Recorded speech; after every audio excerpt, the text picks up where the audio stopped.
Istina je. Reportažu o dečku za velike igre možete gledati u večerašnjem Pulsu, počinje u 21 sat na prvom programu Hrvatske televizije. A sutra je, kao što vjerojatno znate, 15. jubilarna noć muzeja. Organizira ga Hrvatsko muzejsko društvo, a kakve nas sve zanimljivosti očekuju, ili barem dio njih, predstavit će vam Matina Tenžera.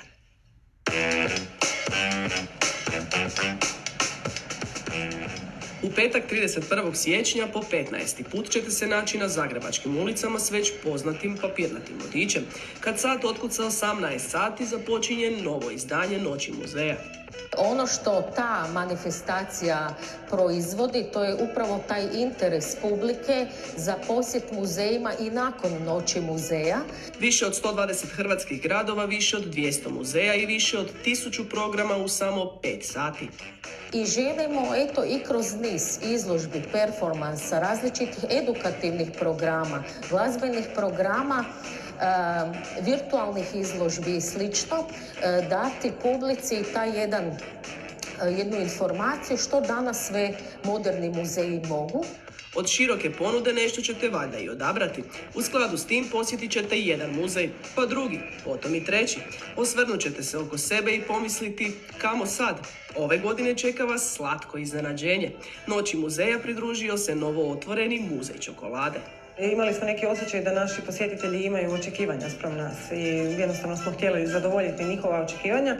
S obzirom na prostornu ograničenost, iz muzeja su odlučili podijeliti 180 besplatnih ulaznica. Od prve do zadnje razgrabile su se za točno 9 minuta.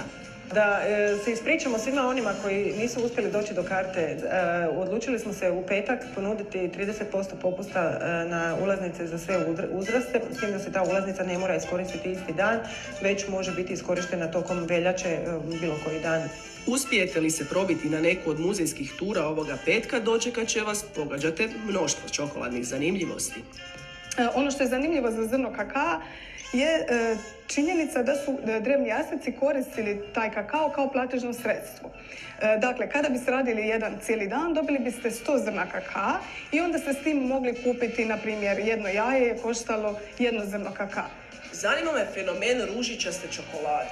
Danas znamo samo da je ona zapravo sadrži veći udio kakaa od same mliječne čokolade, ali ona nije bojana. Znači, ne dodaju se nikakva bojila, jagoda, bilo kakva crvena voća. To je njezina prirodna boja. Prirodna boja je ružičasta. Prirodna boja je ružičasta, navodno zato što se zrno kakaa uopće ne fermentira, već se pusti kao to obično tako zrno, a onda se naknadno dodaju i neke kiseline, tako da ćete osjetiti kada je probate da on ima taj lagani kiselkasti voćni okus. Kako se uopće muzej čokolade uklapa u koncepciju Noći muzeja? Kriterij je program koji respektira baštinu, program koji uvažava publiku, program koji je publika unutar jedne večeri može akceptirati i program koji upućuje na neku daljnju razvojnu liniju tog muzeja, tog grada, te lokalne zajednice. Ima smisla. Eto, možemo te imati počastiti jednom. Majušom čokoladu. Rubi. Super. A vi se počastite još jednim posjetom najuzbudljivijoj noći u godini, Noći muzeja.